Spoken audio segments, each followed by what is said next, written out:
இந்த ப்ளவுஸு ஒரு ஹைலைட் பண்ணி தான் நம்ம வந்து இந்த ப்ளவுஸ் வந்து ஒர்க் பண்ணியிருக்கோம். இங்கே இருக்க பார்டருக்கு இங்கே குட்டியாக வந்து ஒரு ரவுண்டு கொடுத்துருக்காங்க. அந்த ரவுண்டில் வந்து நம்ம ஹைலைட் பண்ணியிருக்கோம். குட்டி குட்டியாக பீட்ஸ் போட்டு கட் பீட் யூஸ் பண்ணி அங்கே ஸ்டாராக இருக்க மாதிரி அந்த டிசைனுக்கு வந்து அதே மாதிரி தான் கொடுத்துருக்கோம்.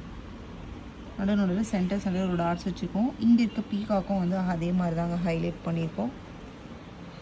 இந்த பார்டர் அப்படியே எப்படி இருக்கோ அதே மாதிரி ஹைலைட் பண்ணி காலியாக விட்டுட்டு மேல் லைன் வந்து ஃபுல்லாக வந்து நம்ம லைன் மாதிரி ஒர்க் கொடுத்துருக்கோம். ஸ்லீவ்ஸ்க்கு நம்ம அந்த ஒர்க் தான் பண்ணியிருக்கோம். நெக்லைன் பார்த்திங்கன்னா நம்ம அழகான ஃப்ளவர்ஸ் வந்து குட்டியாக ஒரு பீட்ஸில் ஒரு ஃப்ளவர் வந்துட்டு 2 சைடும் வந்து 2 லீஃப் வர மாதிரி குட்டி குட்டியாக பீட்ஸ் வச்சு இந்த நெக் போர்ஷன் வந்து நம்ம ஃபினிஷ் பண்ணியாச்சு. இதே மாதிரி உங்களுக்கும் ஒரு ப்ளவுஸ் பண்ணோம் அப்படின்னு நினச்சிங்கன்னா இப்போவே ஸ்க்ரீனில் தெரிகிற நம்பருக்கு டிஎம் பண்ணி உங்களோட ஆர்டரை ப்ளேஸ் பண்ணிக்கோங்க. உங்களோட ப்ளவுஸை வந்து எங்களுக்கு நீங்கள் கொரியர் பண்ணிங்கன்னா இதே மாதிரி ஒரு பியூட்டிஃபுல்லான ஒர்க் வந்து உங்களுக்கு ரெடி பண்ணி தருவோம். இதே மாதிரி இன்னும் ஒரு வீடியோ ஒன்று பார்க்குறேன். தேங்க்யூ.